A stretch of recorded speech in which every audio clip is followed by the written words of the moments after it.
So, when I went and saw the film for the first time, my biggest issue was that my favorite plot twist from the book was cut out.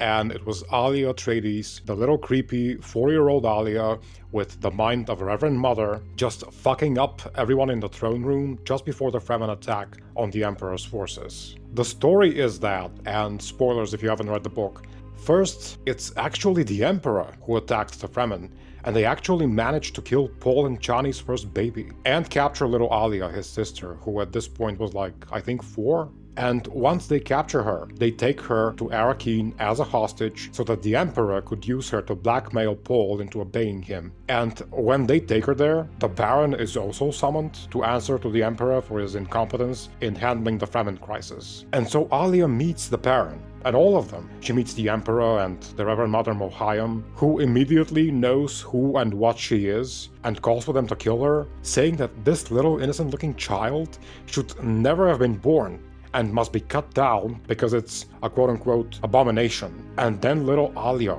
from her little toddler's body, but with a Reverend Mother's mind, just rips into Helen Mohayam's psyche and makes her squirm. And the Emperor just wondering what's happening, asking the child if this is telepathy, and Alia basically tells him that he doesn't even know what the fuck he's talking about.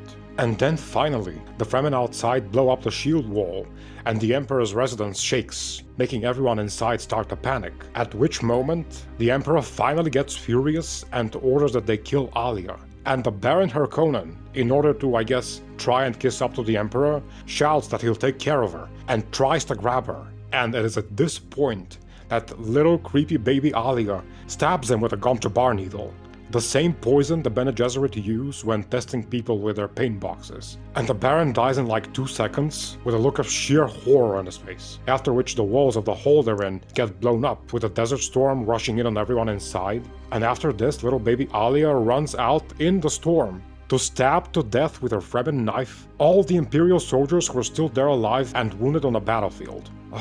So yeah, Alia, not just in the first book, but in all 3 of the first books, she has a special place in my heart. She's actually my second favorite character in all of Dune after Leto II.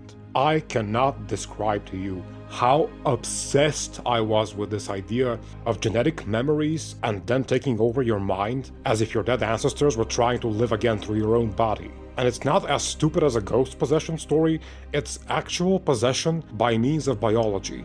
And I was fascinated by this idea. It's so brilliant.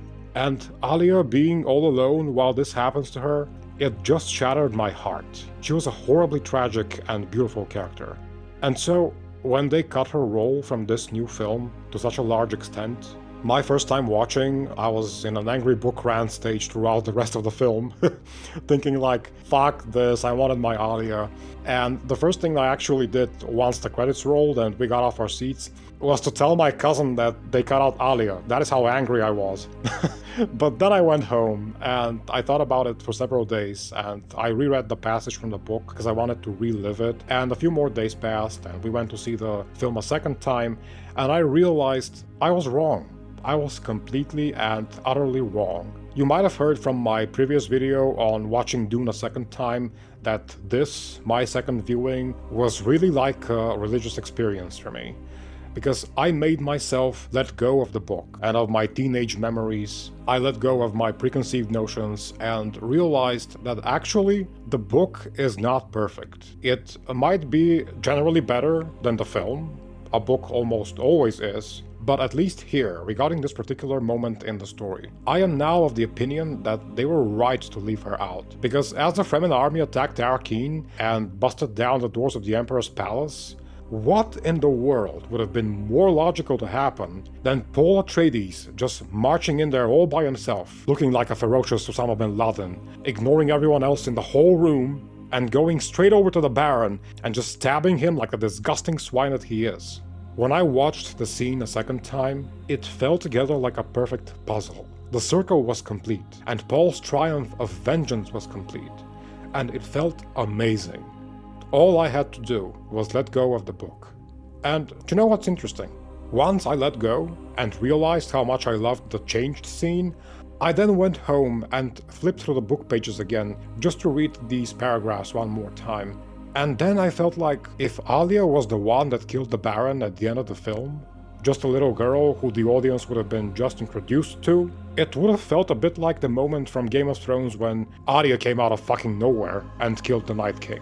I mean, as a book fan, would I have loved it anyway? Probably yeah. But thinking in perspective, did Denis Villeneuve make the right choice by changing this? Now, I think, absolutely.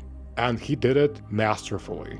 Plus, there's an additional bonus. It's not like Alia was absent, she was still there in the film, and I think they portrayed her beautifully. A character that's not even born yet, but talking to people and affecting their opinions, I think that was marvelous. And I absolutely loved her relationship with Jessica throughout the film.